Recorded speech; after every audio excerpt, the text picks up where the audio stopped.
All right, so I'm sick, so forgive my voice. But I wanted to talk about something really quick because my mind is wandering and things are coming up that I want to discuss because, yes, I am not someone that chooses to dwell in the realities that are conjured by conspiracy theories. Does this mean that I think that they're unfounded? No. But you have to make a decision to live in a more peaceful place internally. So, let me point out something that I have to say about Christianity. And I adore Jesus. I adore the energy that Jesus represents. But I think there is a perilous aspect of this religion, and that is telling everyone that believes that they are simply forgiven without having to do any other sort of inner work. Now, first and foremost, let me point out my perspective. If every human being has a shadow aspect, don't you think God does? And if that's the case, don't you think this energy that people deem as Satan or the devil or whatever negative term they want to put to it, don't you think that that is representative of that energy? So why do we act like it's some unmanageable oppositional force that has nothing to do with the plans of God? It is God. So when you're experiencing oppositional energies, when you're experiencing blockages, karmic or otherwise, what makes you think it is not God?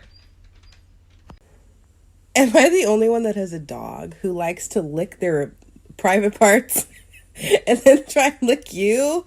No, go away.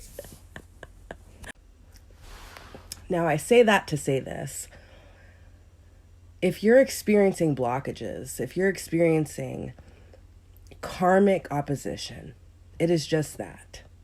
Okay, we are all led by different spirits who have done things that we aren't necessarily going to understand, and we're going to have to reap those consequences. I talk about this in my book.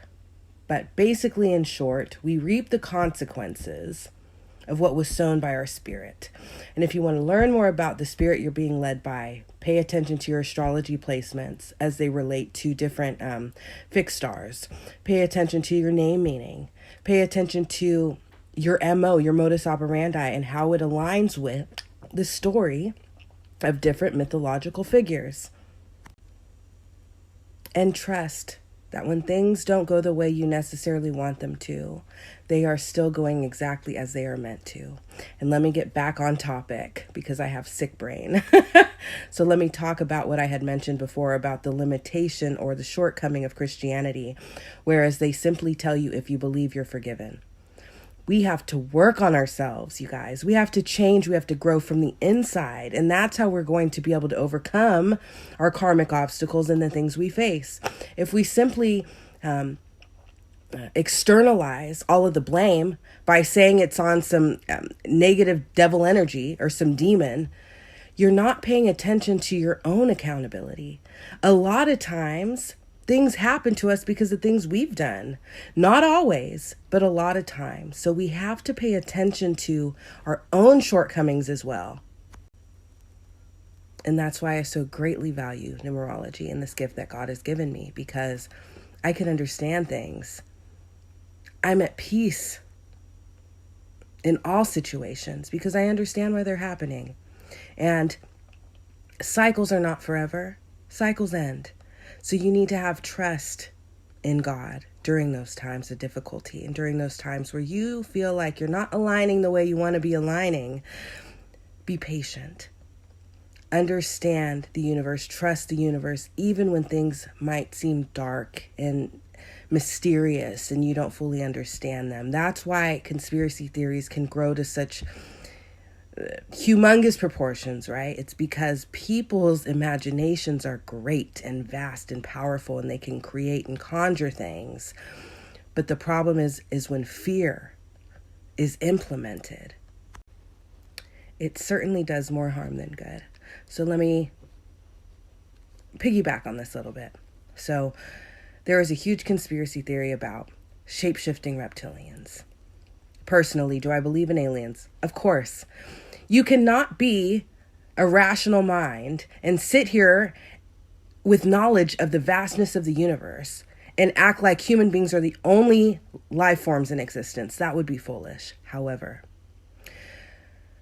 I personally feel like every being that exists on Earth in this atmosphere must abide by the laws of that which it inhabits. So I do not personally think shape-shifting is a thing. Do I think reptilian energies existing in humans is a thing? Yes, because I am one of those beings. Let's elaborate. My sun sign is Cancer. I'm a Cancerian. But when you actually look at the degree of that placement and you look at corresponding fixed star charts, the exact degree falls in the Draco constellation. The Draco constellation is the home of the reptilian energy. My sun sign, the way I act in the world, my actions, the things that I do correspond with reptilian energy. Do I seem like an evil person to you? I can't shapeshift. I'm very caring, very kind. I'm also very passionate and assertive when I need to be. But I have a good heart. So I think that people need to start understanding these things for what they truly are instead of letting your imagination run wild. Let me elaborate a little bit further. So my moon sign, which is the energy that actually represents the soul, your emotional nature, why you do what you do, how you react to things, right, is Leo. 28, 29 degrees Leo. That's the exact degree of the fixed star Regulus, which is the physical manifestation or the actual energy of Archangel Raphael. If you're familiar with a lot of the lore and mythology associated with this, archangel energies have been at war with reptilian energies for quite some time. In the books, I have a book called War of the Archangels. War of the Archangels. I have a book. It talks about these things, you guys. So I find it interesting that I possess both of these energies. And if for nothing more, I hope that I can use my dichotomous energies to teach you guys about how to truly live in a state of balance. Yes, I have a dark side. Yes, I have a very kind, loving side, compassionate side, healing side.